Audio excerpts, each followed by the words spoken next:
कहानी शुरू होती है सन 1954 में, जहां मोनार्क साइंस ऑर्गेनाइजेशन धरती पर ऐसे जीवों को कंट्रोल करती है जिससे हमारी इंसानियत, हमारे धरती को खतरा है। यहाँ पर वो एक बहुत बड़े जीव का पीछा कर रहे होते हैं जिसका नाम है गॉडजिला। ये उस पर एटम बम से हमला करते हैं, पर उन्हें उसकी डेड बॉडी कहीं नहीं मिलती।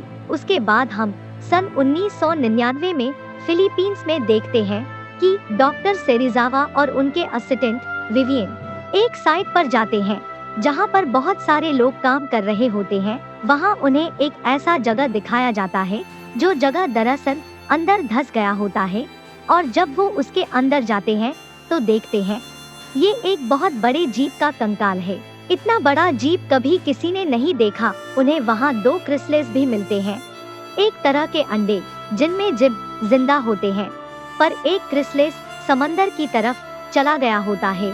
दूसरी तरफ हमें जापान में जंजीरा न्यूक्लियर पावर प्लांट को दिखाया जाता है।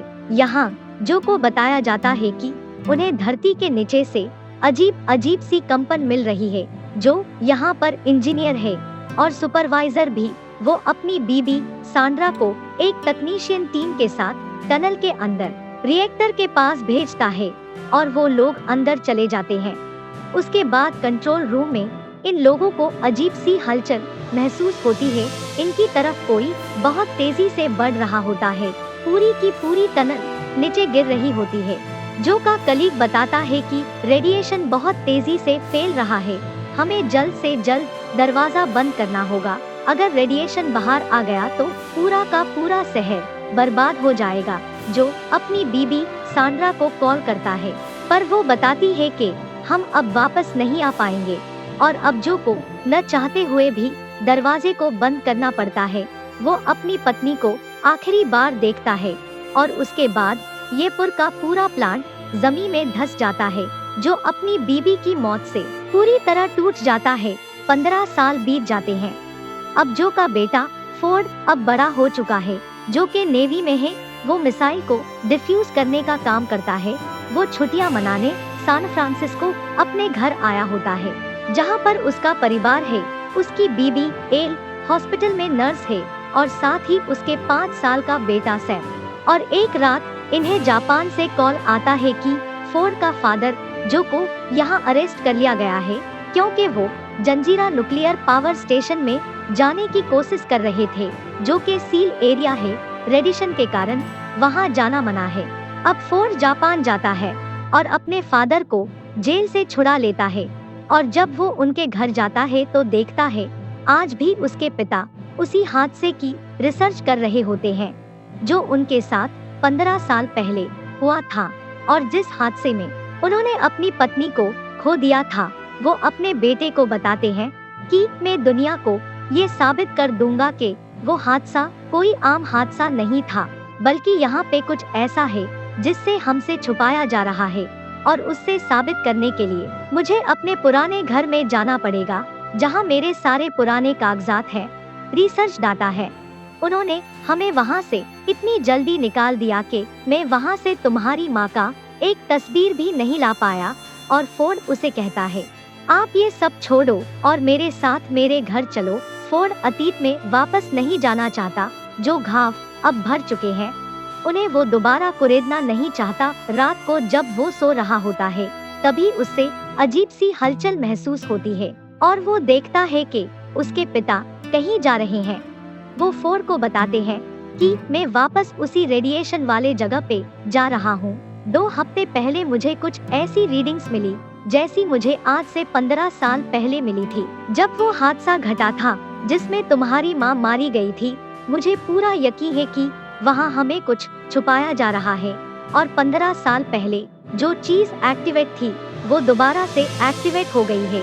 अब फोर्ड भी उसके पिता के साथ उस जगह पे चला जाता है। ये पूरी तरह से एक बंजर जगह थी जिससे 15 साल पहले छोड़ दी गई थी। जो यहाँ पर कुछ कुत्तों को देखता है, जिन्हें देखने के बाद वो अपना मास्क उतार देता है, क्योंकि वो समझ जाता है कि इस जगह पे कोई रेडिएशन नहीं है, जैसा कि पूरी दुनिया को बताया गया है। उसके बाद जो और फोर्ड अपने पुराने घर में जाते हैं, जहाँ पर जो को अपनी पूरी रिसर्च वर्क और उसकी पत्नी की एक फोटो मिल जाती है और तभी उन्हें हेलीकॉप्टर की आवाज आती है। वो लोग बाहर आ जाते हैं।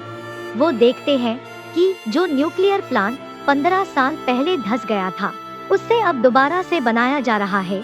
इससे पहले कि उन्हें कुछ समझ आता, यहाँ पर कुछ जापानी सोल्जर आते हैं और इन्हें पकड़ के उसी पावर प्लांट में ले जाते हैं जहाँ पर डॉक्टर सेरिजावा होते हैं। डॉक्टर सेरिजावा वही हैं जिन्हें 1999 में 2 क्रिसलेस यानी अंडे मिले थे, जिनमें से एक क्रिसलेस समंदर में कहीं गायब हो गया था जबकि दूसरा वाला पूरा डेड था, जो उन्हें बताता है कि 15 साल पहले मैं यहाँ पर इंजीनियर था, यहाँ मैंने अपनी पत्नी को खोया है और मुझे ये जानने का पूरा हक है कि यहाँ पर क्या चल रहा है।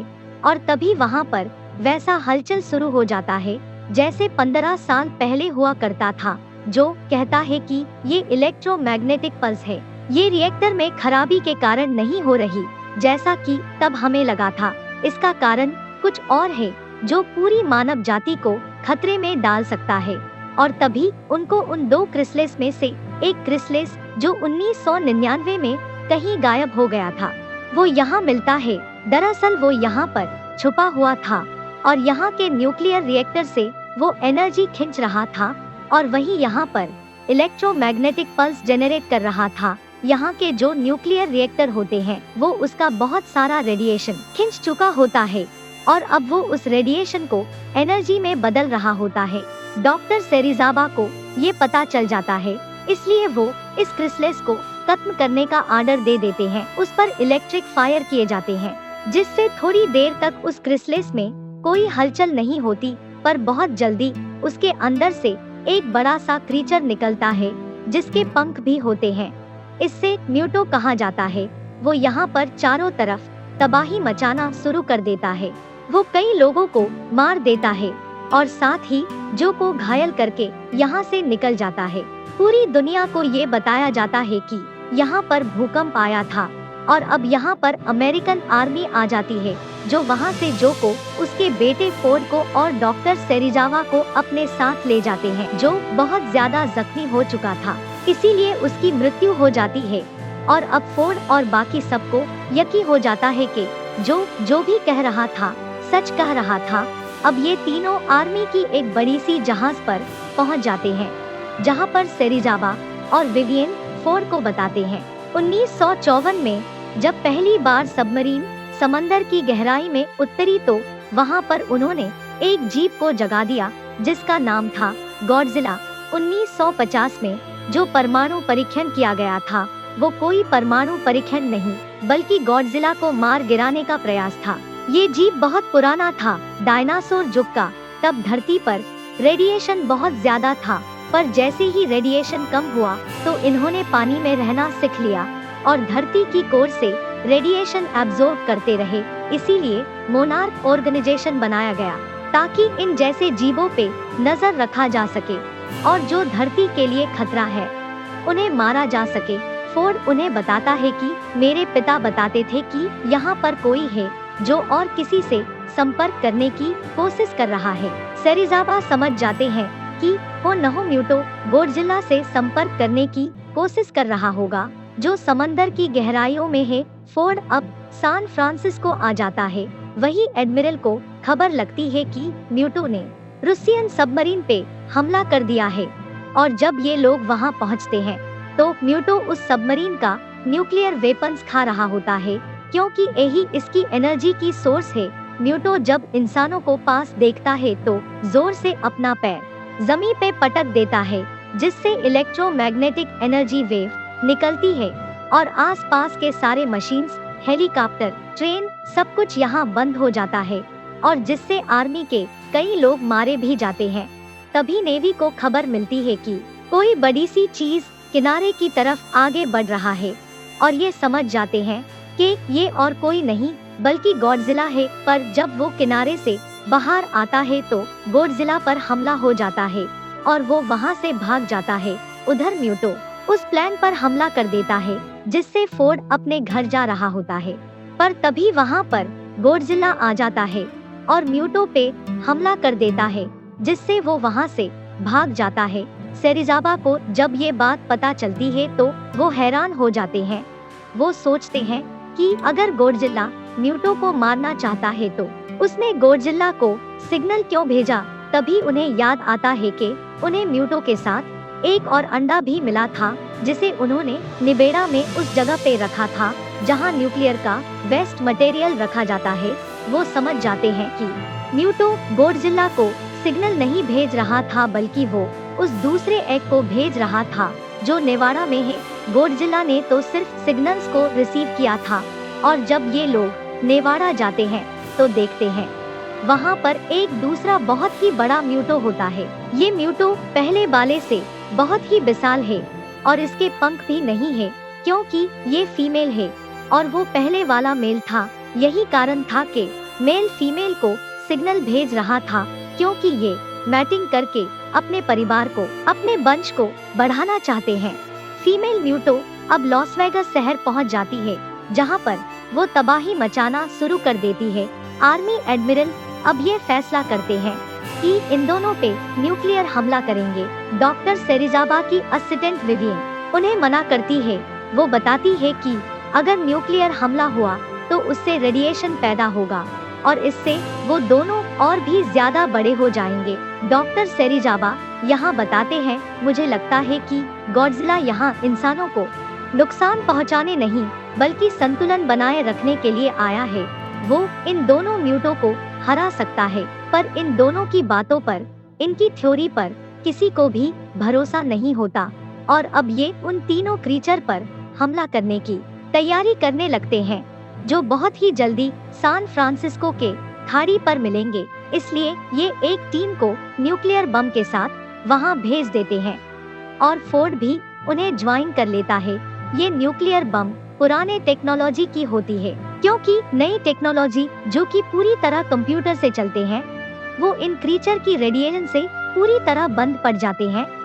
और जब ये लोग उस बम को लेके जा रहे होते हैं तो फीमेल म्यूटो उन लोगों पे हमला कर देती हैं और वो इनकी मिसाइल को निगल जाती है। अगले सुबह दिखाया जाता है कि लगभग सारे सोल्जर्स मारे जा चुके हैं पर फोर्ड अभी भी जिंदा होता है। तभी आर्मी वहां आती है और वो लोग फोर्ड को और बाकी बचे मिसाइल को लेके सैन फ्रांसिस्को के लिए निकल जाते हैं। अब सैन फ्रांसिस्को की गोल्डन ब्रिज पे दिखाया जाता है जहां पूरी आर्मी तैनात होती है और कुछ ही पलों के बाद यहाँ पर गॉडजिला आता है। गॉडजिला पर ये चारों तरफ से हमला करते हैं इसलिए उसे वापस जाना पड़ता है। यहाँ पर वो न्यूक्लियर बम को एक्टिवेट कर देते हैं यानी उसकी टाइमर सेट कर देते हैं और उसके तुरंत ही बाद इनके सारे इलेक्ट्रॉनिक चीजें यहाँ तक कि इनकी बोट तक भी बंद पड़ जाती है क्योंकि यहाँ पर म्यूटो आ गया होता है। वो इनकी बोट पर हमला करता है और न्यूक्लियर मिसाइल को निगल लेता है। उसके बाद वो फीमेल म्यूटो के पास जाता है और जो मिसाइल उसने निगल ली होती है वो उससे उस मिसाइल को दे देता है। फीमेल म्यूटो सैन फ्रांसिस्को की चाइना टाउन में यानी बीच शहर में बहुत सारे अंडे दे देती है और मिसाइल को अंडों को बीच में रख देती है ताकि अंडों को एनर्जी मिलती रहे। इस मिसाइल पर टाइमर लगी होती है यानी कुछ ही देर बाद ये मिसाइल भी फट जाएगी और अगर ये फट गई तो शहर के 1 मिलियन लोग मारे जाएंगे। आर्मी चाहती है कि किसी भी तरह से इस मिसाइल को शहर से दूर लिया जाए इसीलिए वो एक टीम बनाती है और ये पूरी की पूरी टीम चाइना टाउन में आधी रात को पैराशूट के साथ कूद जाते हैं। जहां पर वो मिसाइल है वो लोग मिसाइल को ढूंढ लेते हैं जिसके चारों तरफ म्यूटो के हजारों अंडे होते हैं। मिसाइल फटने में अब 27 मिनट्स बाकी होते हैं। ये लोग मिसाइल को नीचे उतारते हैं और जब उससे फोर्ड खोलने की कोशिश करता है वो खुल नहीं रहा होता। इनके पास अब टाइम कम होता है इसलिए वो फैसला करते हैं कि वो लोग मिसाइल को बोट पर रख के यहाँ से दूर ले जाएंगे। तभी यहाँ पर गॉडजिला आ जाता है और वो फीमेल म्यूटो से लड़ना शुरू कर देता है और जल्द ही यहाँ पर मेल म्यूटो भी आ जाता है और दोनों के दोनों गॉडजिला पे हमला करना शुरू कर देते हैं। इन तीनों के बीच में घमासान लड़ाई शुरू हो जाती है और नीचे दिखाया जाता है कि फोर्ड यहाँ से निकलते वक्त देखता है कि यहाँ पेट्रोल की पाइपलाइन है वो उससे तोड़ देता है, जिससे यहाँ पर एक बहुत बड़ा धमाका होता है। म्यूटो के जितने भी अंडे होते हैं वो सब के सब बर्बाद हो जाते हैं। ये देख के फीमेल म्यूटो गुस्से से पागल हो जाती है। वो अपने घोंसले की तरफ आती है और देखती है कि उसके सारे अंडे तबाह हो चुके हैं। यहाँ पर वो फोर्ड को देख लेती है और जैसे ही वो उससे मारने वाली होती है तभी वहाँ गॉडजिला आ जाता है। वो अपने मुंह से एटॉमिक आग के लपटे निकालता है, जिससे वो फीमेल म्यूटो को पूरी तरह से जख्मी कर देता है। अब यहाँ पर मेल म्यूटो भी गॉडजिला पर हमला करता है, लेकिन गॉडजिला उससे अपने पूंछ की प्रहार से मार देता है। वहीं अब वो सोल्जर्स जो बोट से मिसाइल को यहाँ से दूर ले जाना चाहते हैं, उनके पीछे फीमेल म्यूटो आ जाती है। वो कई सोल्जर्स को मार देती है और अब फोर्ड यहाँ पर अकेला बच जाता है। वो फोर्ड को भी एक बार फिर मारने वाली होती है कि एक बार फिर गॉडजिला आ जाता है और वो उसका मुंह पकड़कर उसके अंदर अपने एटॉमिक रेस छोड़ देता है, जिससे उसकी मृत्यु हो जाती है। और इस तरह गॉडजिला इन म्यूटो को खत्म कर देता है। फोर्ड यहाँ से बोट पे मिसाइल को आगे ले जाता है। कुछ ही मिनटों बाद वो मिसाइल फटने वाला है। वो बहुत ज्यादा घायल था, इसलिए वो कुछ भी नहीं कर पा रहा होता और तभी उससे हेलीकॉप्टर से ऊपर खींच लिया जाता है। बोट पर जो मिसाइल होता है वो समंदर में बहुत दूर जाके फटता है, जिससे किसी को कोई भी नुकसान नहीं होता। अगली सुबह फोर्ड अपने परिवार से मिलता है और साथ ही गॉडजिला भी शहर में पड़ा होता है। सबको लगता है कि गॉडजिला मर गया है, पर अगले ही पल वो आंखें खोलता है और फिर से समंदर की गहराइयों में चला जाता है। गॉडजिला जिसे सब दुश्मन समझ रहे थे वो इंसानियत का दोस्त निकला। ये कहानी यही खत्म हो जाती है। इसके आगे की कहानी आप पार्ट 2 में देख पाएंगे।